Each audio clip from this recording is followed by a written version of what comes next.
Bonjour et bienvenue au Salon Resto de l'Association des restaurateurs du Québec. Mon nom est Alain Fortier, chef corporatif pour le Veau de lait du Québec, et j'ai en ma compagnie Martin Bissonnette qui travaille aux aliments aidés, qui a justement développé là, notre fond de veau. Effectivement. Bonjour Alain. Bonjour. Martin, aujourd'hui on travaille le veau de lait, et puis tu avais quelques petites idées pour nous autres, là? Oui, bien, ce qu'on va faire aujourd'hui, on va faire un petit sauté de légumes type oriental. Donc, on va faire sauter les légumes qui sont ici, bok choy, poivron, brocoli, avec de l'huile de sésame déglacée avec un petit peu de tamari. Puis ensuite, on va mettre un peu de fond de veau à l'intérieur. Ça va servir d'accompagnement pour la longe de veau, oui, qu'on va enrober avec des graines de sésame. Oui, ça c'est merveilleux parce que dans l'assiette, on va avoir une continuité de goûts qui vont être complémentaires avec tout le temps en rappelant un petit peu le sésame, en rappelant un petit peu l'Asie, les parfums asiatiques. Effectivement. Quand tu es prête, on commence. Martin? Parfait.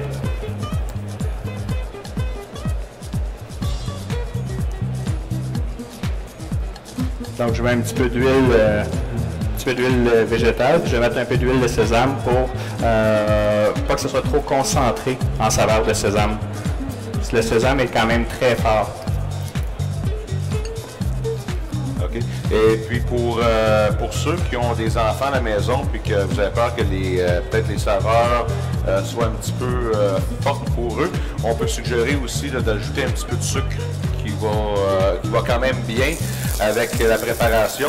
Oui, effectivement. Qui va rendre le tout plus facile un tout petit peu. Quoique moi j'aime bien le goût direct de l'huile de sésame et puis des légumes. Là. Effectivement, oui.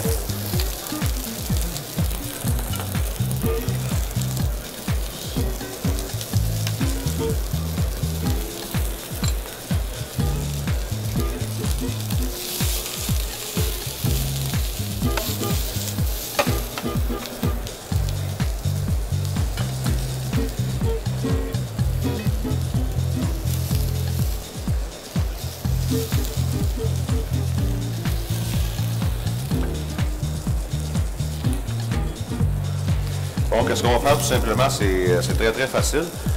On va imprégner le contour du beefsteak avec le tahini. Oui. Et puis ici, au-dessus de la poubelle, on va juste saupoudrer. Avec les deux sésames. Avec les deux sésames.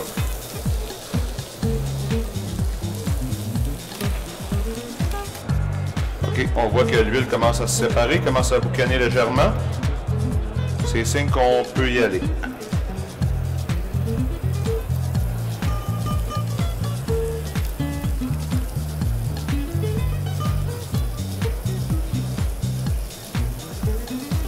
Ce qui est intéressant avec la technique de juste marquer et de finir la cuisson au fourneau, c'est que ça va nous donner vraiment le temps de monter nos assiettes, de faire une belle décoration. Et puis aussi, qu'est-ce qui arrive, c'est que la viande va cuire de façon tout à fait détendue. Donc, les fibres ne chercheront pas à revenir sur eux-mêmes.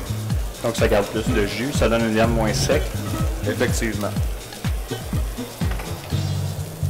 OK. Là, on va cuire jusqu'à temps qu'on voit que les sucres remontent à la surface. Dès que les sucres sont remontés, on revire.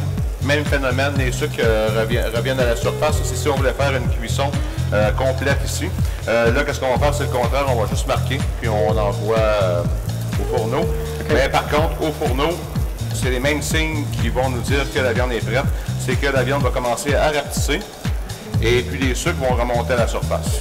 Pas plus compliqué que ça. Ceux qui travaillent au thermomètre, on parle tout le temps d'une cuisson 64-66 degrés pour un beau rosé. Et on voit ça, c'est marqué. On voit les sucres ne sont pas remontés. C'est pas ce qu'on cherche. On y va à fond, on marque. Et c'est tout. Donc, pour les légumes, je vais en mettre une petite portion en accompagnement qui va être ici au milieu. Puis on va avoir les médaillons de veau qui s'en viennent, qui sont au four en ce moment. Excuse-moi de te reprendre, mais on parlerait plutôt de pavé de veau. Oui, mais c'est juste une question de déformation. Hein. C'est la même chose, c'est la même découpe. La seule différence, c'est que quand on parle d'un médaillon, on parle d'une petite portion mignonne. Et puis quand on parle d'un pavé, on parle d'un gros morceau plus imposant. Donc ça provient exactement du même morceau, c'est juste la grosseur. Exactement. Ça peut provenir du contre-filet, ça peut provenir du cuisseau. OK. Merci Alain. Merveilleux, la cuisson, elle est très très belle. On voit à l'extérieur le reluisant. On voit que le volume a perdu un petit peu de volume, le morceau a perdu un petit peu de volume et qu'il y a des sucres de cuisson au fond de la lèche frite. Alors tu peux dresser. Parfait. Donc je vais y aller. On pourrait y aller en morceaux entiers, mais je vais même me permettre d'y aller avec un morceau un peu escalopé. Comme ça. Dépendant des portions que vous voulez faire, 3 demi, ça peut vous donner une belle portion dans l'assiette, c'est intéressant. Ici. Donc ça donne une belle portion de viande avec les légumes, puis comme on mentionnait tantôt avec le sésame, on a une belle continuité à l'intérieur, puis c'est très facile à préparer à la maison. On peut en mettre un petit peu autour aussi, juste pour voir un petit design. Comme ça, les gens vont être capables d'en ajouter en mangeant sans trop enrober la viande. C'est important que les gens soient capables de goûter le morceau de viande qu'ils sont en train de manger pour avoir la saveur, parce que le veau, c'est très doux. Donc, si on l'enrobe, trop, on ne goûtera plus du tout ce qu'on est en train de manger. Hey, c'est super, Martin. Merci beaucoup. Plaisir, Alain. Et puis, je vais l'essayer à la maison. Parfait, tu m'inviteras. OK, merci. Merci. Bye.